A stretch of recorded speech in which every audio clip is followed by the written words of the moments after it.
recording, so this is going to be a bit all over the place because it's just been manic for both of us. I love the specs, by the way, they're new. Yeah, they are, and I'm trying to get used to it.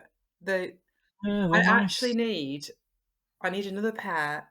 These are actually reading glasses, but I need another pair so I've got like that mid-distance Right, hand I've reading. got that, and I actually don't really. I feel as like I've not got any benefit from it.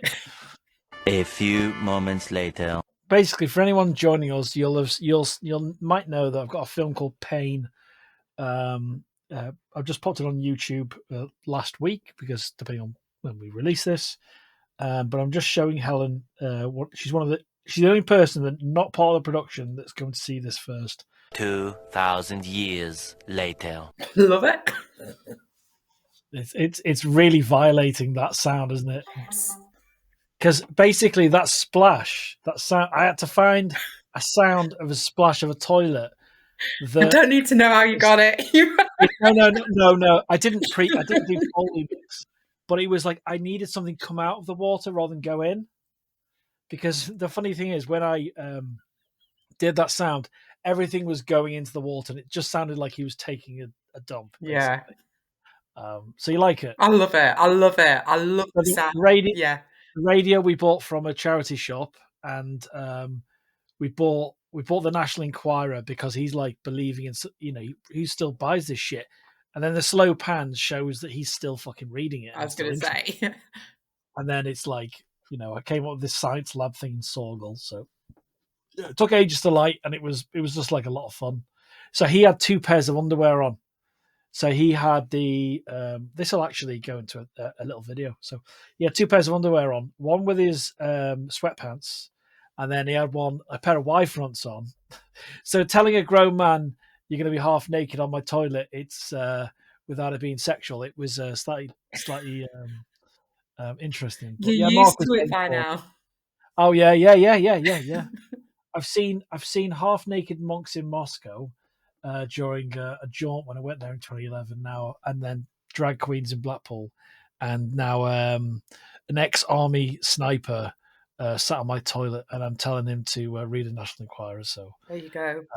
but yeah, it was a fun one to do, and then what I'll do is I'll actually put the little clip of you watching, getting a reaction, and then I'll describe what's happening in the sound. It's basically something coming out of the water, and you'll have seen it when I embed the clip. And then that little splash is like a head of the monster coming out of the water. He sees it, and then it sounds like it's like battering his anal wall. You put it so politely. Yeah, that is as polite but as real as it gets. So, yeah, Mark was game, and he saw it, and he absolutely loves it. He works on the railroad, so he's like, like hardened individual working on rail tracks with a big group of masculine men and that, and it's like his audience and his crowd. He's so game for being flamboyant and all sorts, and he always gets typecast as a heavy or a prisoner or someone with a gun, and I want to work with him to not dispel that notion, but to take him out of that being pigeonhole. So I thought something like this. And he's never done like anything like horror or anything like that, but he's done everything. He's been in House of the Dragon, the Game of Thrones spin-off. And it was really fun. And I said, yeah, it's going to be fucking mental. Brilliant. I love it. That's what because I love horror, and it's that kind of time of the year. So, yeah, it's one of the many projects, and it's taken us. The great thing is we pre-record this. For anyone that doesn't know, we pre-record this when we can, and then we release every 2 weeks because it seems like a nice pattern of release, and it's a nice thing to talk about and catch up on. And that's it's just as much for other people that we might invite on as much it is for us as well, because we like each other's company, and there's other things we'll probably end up working on, and so that's Pain. And basically the whole idea of doing a short film that's based on loosely 3 shots is Ian Rayburn. You've probably seen loads of posts about him and stuff on my socials. We were talking 2 weeks ago, and we were talking about AI because AI is so prevalent in the field that we both work in. With Absolutely. especially Absolutely. education, because we both, anyone that doesn't know, Helen and I work in it sounds like a facility with padded walls, That's but the we work together. We work together in a place where we met before we started making Queer in Blackpool, and Ian and I were talking about AI and write writing and art should be left to it's such yeah, an argument, absolutely.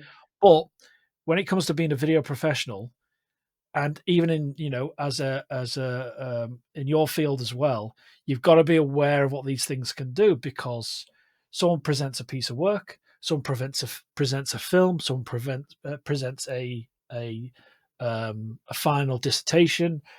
Is it real? Is it really? I think you'd be able to sniff it out straight away when you speak to someone, especially about something they've written or not written.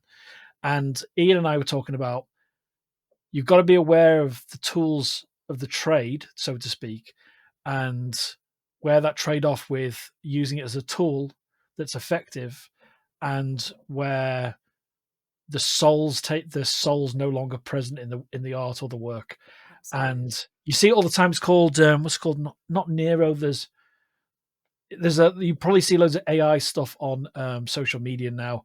There's so much rubbish on there, and it's so soulless, and it's like this uncomfortable feeling when you watch it, not Yeah. out of respect for artists that do these things, but that, and then just, it's called AI slop. So Ian and I were talking about special effects and how can we use this as a tool, because you've got to be aware of these things, because when you're budgeting for things, how can you do these? Can you do these things yourself? So I can't create, like you saw there, and I'll Yeah. show this clip in Yeah. the video. I can't create a serpent that comes out of the water and strangles a man. And I don't have a budget because we shot this on Wednesday night in my little house in the tiny downstairs bathroom. And how can I do this? So Ian and I discovered this tool set online that allows you to take a still. So the last frame of that guy struggling. So I sped that up so he's struggling, twitching. And you give it prompts, and you say extrapolate from the prompts a sequence, and it creates the rest of the clip.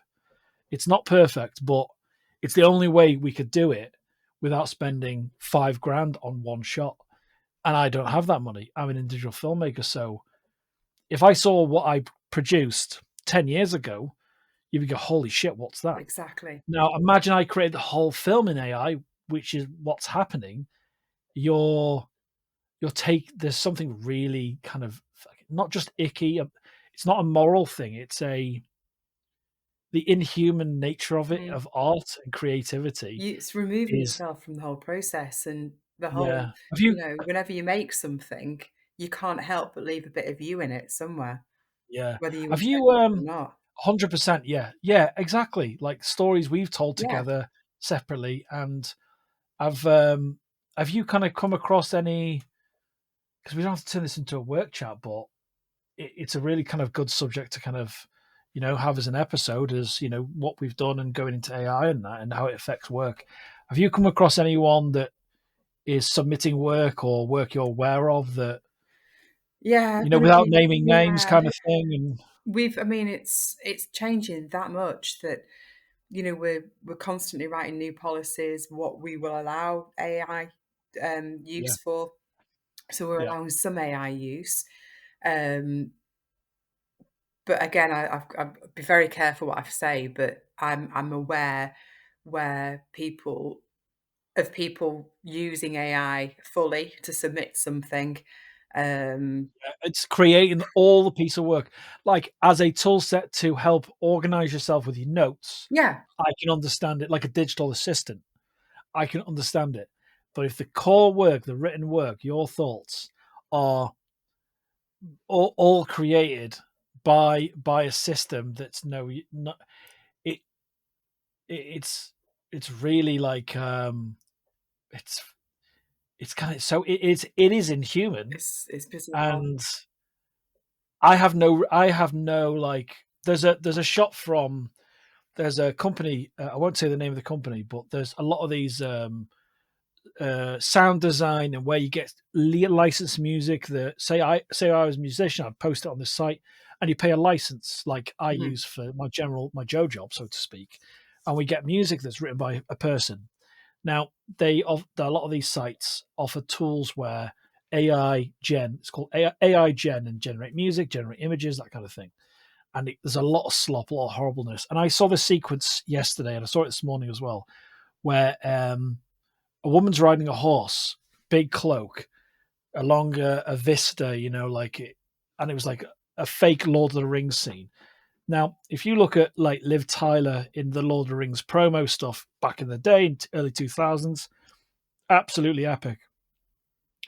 And it wasn't because, and you might say, oh, that's because it's an AI tool, they're advertising it. When you look at it, there might be a stage where it feels real, Yeah. when it starts to feel real. It doesn't look real. It feels so off because especially when you find out, if you already know, because you can tell by someone's writing or tell by the visual effects that it's fake. Right, okay. My brain just dismisses it because it's fake. When I saw this clip, I was like, this is like, I don't care. I don't care about what I'm watching. There's no love. Right, disconnect. Not because I'm dismissing the tool, but because I've got no oh wow, look at that, Yeah, I get you. I get you. Do you know And the people already feel that with special effects generally, oh right, there's not that looks fake, yeah. you know. What I found out this week, so I've had 2 meetings about AI this week, and I've got another one next week about AI. And what I We'll found out talk off that camera about that as well because yeah, I'd love to get your feedback on that.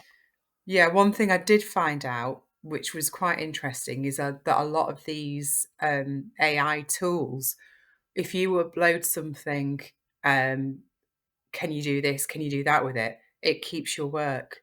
So Oh yeah, you don't own it. You don't own it. somebody else could like, if you've uploaded, I don't know, a picture, can Yeah, you do this to it? Something really basic. Somebody 2 streets down or on another continent can that will. upload and Yeah, actually use your image. So yeah. the second you Because do that, because you've yeah, lost that work. exactly, and it feeds into that machine, and unless you pay, I'd say 95% of people that use, say, I think it's VO. It's like a visual like special effect thing. Unless you pay for a full account, or it's not Da Vinci. What's it called? There's one that creates images like artwork. Some of it looks absolutely amazing, imagination and all Yeah. that. But it owns the license to, unless you pay for a full account that 95% don't pay for, you don't own that art. So if you use that in a published work or front cover of a book or a written word, technically you can get sued by the tool you used. So there's so much of this. If it starts getting fed into the mainstream, you're going to find one big company or several big companies are going to become so rich Yeah. suing people. Oh, by the way, that piece of art that you've used to market your company. We own that logo. We own your logo.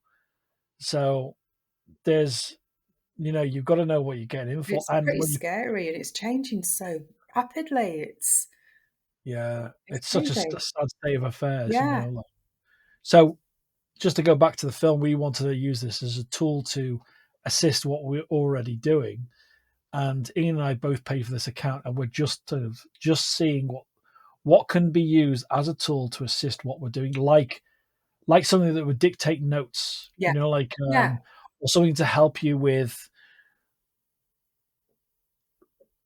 not answering questions, because that's something that came up recently. Like I asked, what was it?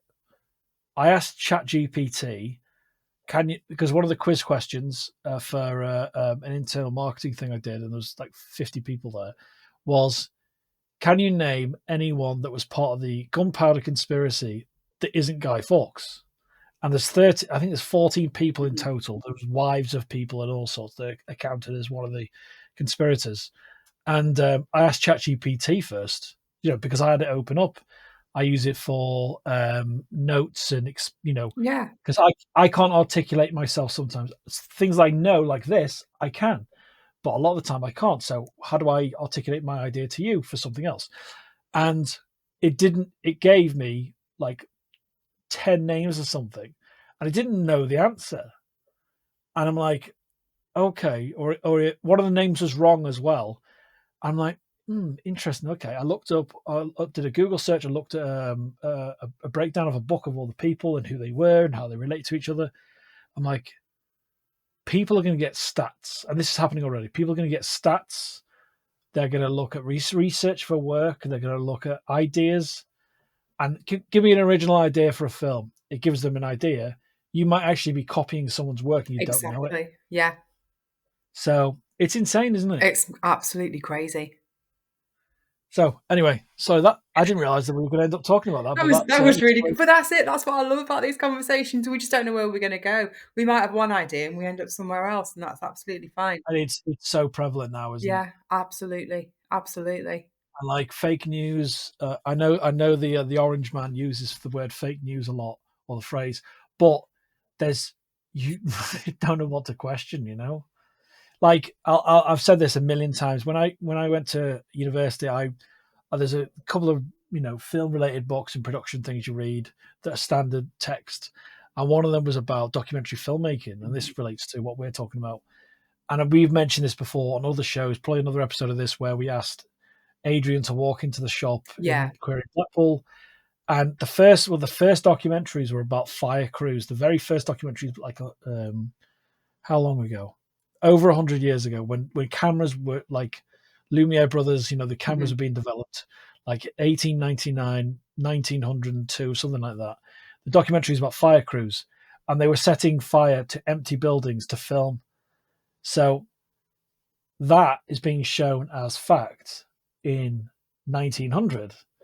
So imagine the level of complexity you could do now.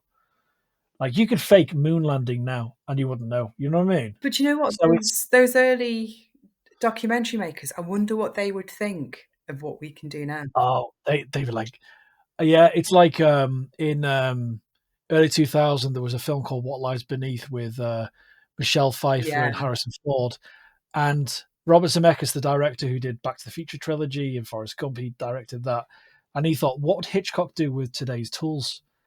And you could extrapolate that. What would you do with today's tools if you, like you say, you're a filmmaker or a news reporter? And there's a great movie called Capricorn 1. I absolutely love it. Oh, I've not seen that. Oh, Elliot Gould, James Brolin, O.J. Simpson's in it. Yes. Pre-murders, and it's about going to Mars, and you'll love this. Like if you like conspiracies, you'll love this. Do. So it's about going to, and Bob Holbrook is in it. He's an amazing American actor that passed away. It's about going to Mars, but there's budget cuts at NASA. So this film it's in the 70s when he made it. And it's about budget cuts in NASA, and they realized within a week of this huge mission to Mars, they can't afford it. NASA are going bankrupt. So the cameras are on, there's a big rocket taking off, everyone's at Cape Canaveral or wherever they're taking off from. And they actually pull the astronauts out of the space shuttle and take them off into the middle of the desert. And everything, the rocket takes off, the rocket goes into space, that really happens. Everything from then on is faked. The heart rates, pre-recorded audio. Wow. Recorded audio. And then what they realize, this is what you'll love. So the whole thing's faked. Everything's faked. All the news is coming from, because if something goes out of our line, we have to believe it, don't we? We have to trust someone that's giving us the visual information. And what happens is there's heart rate monitors that monitor the astronauts' health, but there's a computer glitch in the machine that monitors their health.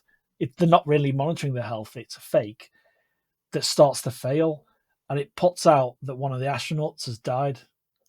So you either reveal to everyone on the planet that it's not real, that heart rate monitor is not real, or you kill the astronauts. Don't tell me anymore. I need to watch it. Capricorn 1. Right, Anyone I'm on watching it. this, go and watch this after. It's brilliant. And Elliot Gould's a newspaper reporter.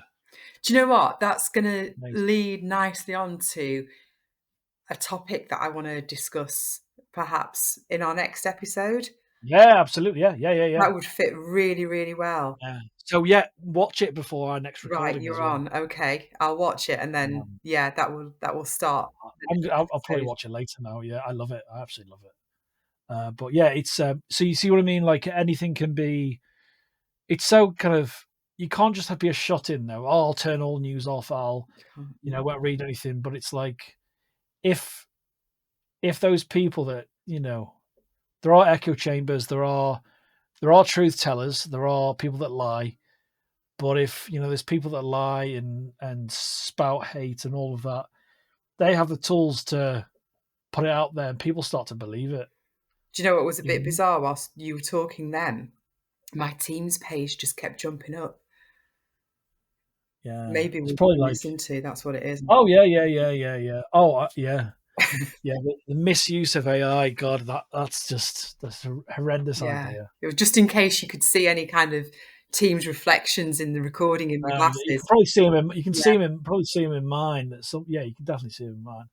But it's fascinating, isn't it? it really is, and there's gonna be I think it would be really interesting. There seems to be a lot happening now over the next Yeah, few like months, I within feel, such a yeah. tiny period.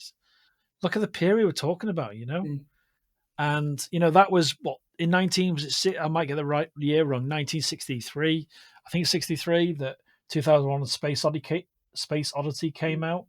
Space Odyssey, sorry.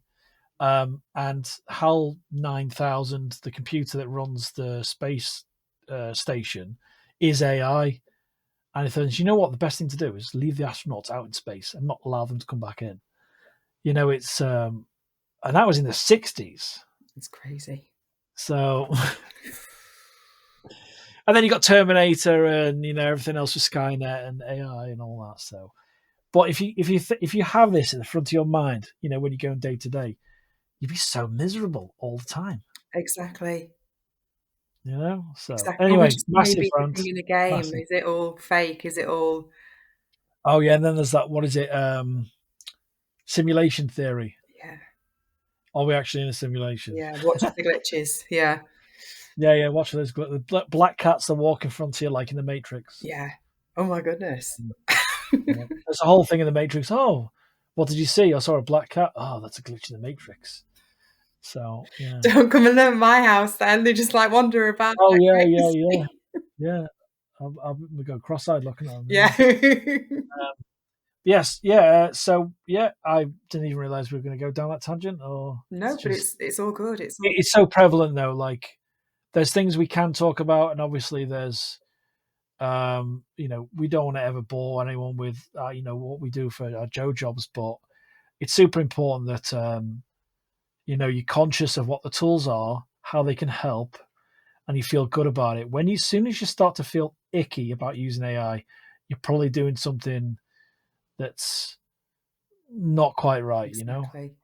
So And you're right. It's affecting or it's part of everything now, isn't it? Our yeah, day jobs, our fun jobs, our life outside, everything. yeah, It's everywhere.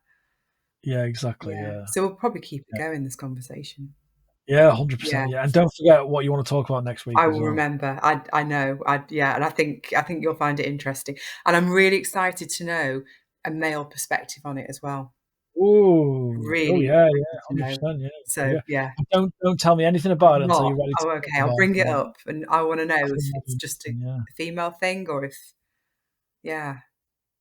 Oh, possibly. I've got an inkling of what it might Okay, be, don't say any more. Don't say and any more. I won't even try and guess what it is Okay. because if it's that, then I think you and I probably align on it fully. I think we probably So will, but we'll see. yeah, Yeah. yeah. Okay. Perfect. I think Helen and I are going to continue to talk about some little things we need to sort out, Yeah. and as long as you've got time, Helen, we Yeah. can sort those Sounds things out good. with. And see you all soon. See you soon. All right. Bye. Bye. Bye. Bye. Bye. Bye.